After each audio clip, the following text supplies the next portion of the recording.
Good evening, everyone. The annual Noquemanon ski races returned this weekend. Saturday featured several races, including the 50-kilometer classic ski, where the men's winner had a few ties to the UP and NMU. Just around 9 o'clock this morning, over 1,500 skiers made their way to Birchview Elementary in Ishpeming to start the 2016 Noquemanon. Racers left in waves of around 100 at a time, racing from Ishpeming to Marquette. The 50K racers were bunched up in the beginning, but that would not be the case as they got closer to the Superior Dome. Nearing the last stretches, bibs 343 Cassie Johnson of Alpena, Michigan, and 303 Kathy Sandville of St. Paul are close to pushing to the end. In the end, though, it would be the former NMU Wildcat and Marquette resident Kyle Bruttrud. Bruttrud would win by over 5 minutes to second place Nick Power. Bruttrud wins by a total time of 2 hours, 25 minutes, and 28.2 seconds. The women's winner was Natalie Narashinka, who finished at 2 hours, 50 minutes, and 25.1 seconds. That was nearly 9 minutes better than second place finisher Kim Rudd. My plan at the beginning was just to hang out and let everyone else do the leading. I've been pretty sick the last 3 weeks, so I'm on antibiotics. I wasn't really sure how my body would respond.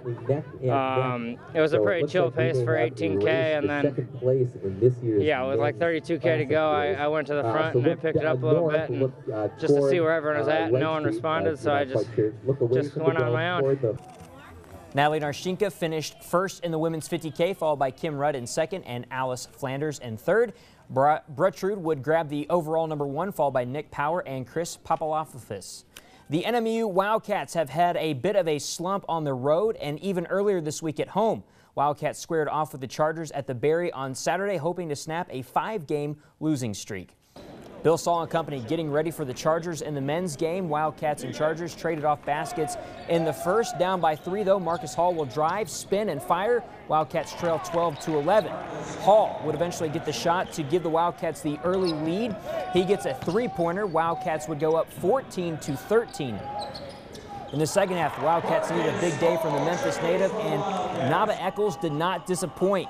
He would go on to hit a jumper as the time expires on the shot clock. That put the Wildcats up 44-38. Eccles had 22. Terry Nash was also having a good night. He drove in and hit over his defender. Nash had 13 on the day. The Wildcats went on to win the game over the Chargers 70-64. Well, the early game had the NMU pep band out and rocking for the NMU women's home contest against the Chargers as well. NMU down early in the contest, though. Kendall Martinet used the height advantage and gets this layup to fall. That got the Cats within 1, 7-6. More from Martinet, though. In the first, she takes the Tompkins pass, spots up for 2 of her 10 points. The game was tied at 12. Wildcats did grab the lead in the first. Taylor Hodell makes a move in the lane and gives the Cats a 21-20 lead. Hodell had 11. Into the fourth, Taylor Hodell would get the backdoor pass to Darby Youngstrom. She's going to miss, gather her own rebound, and scores. Cats up 46-42. Bree Gasevich finished with 17 points and 9 rebounds. The Wildcats go on to win the game 64-53. Let's head over to Houghton. Huskies had a 32-24 advantage starting the third quarter, but SVSU cut that lead and cut it in half quickly. Anna Hall to Emmy Wendling for 2 of her team-high 20 points. It was apparent from the get-go, though, that SVSU could not cover Danny Blake, it didn't matter who tried to try and guard her. Blake poured in 25 points along with 5 assists. It's 38-32 Tech. When SVSU came close to containing Blake, she would find teammates like Mackenzie Pertu. Pertu knocked down 4 triples and had 14 points and 10 rebounds. It was 46-38 Tech.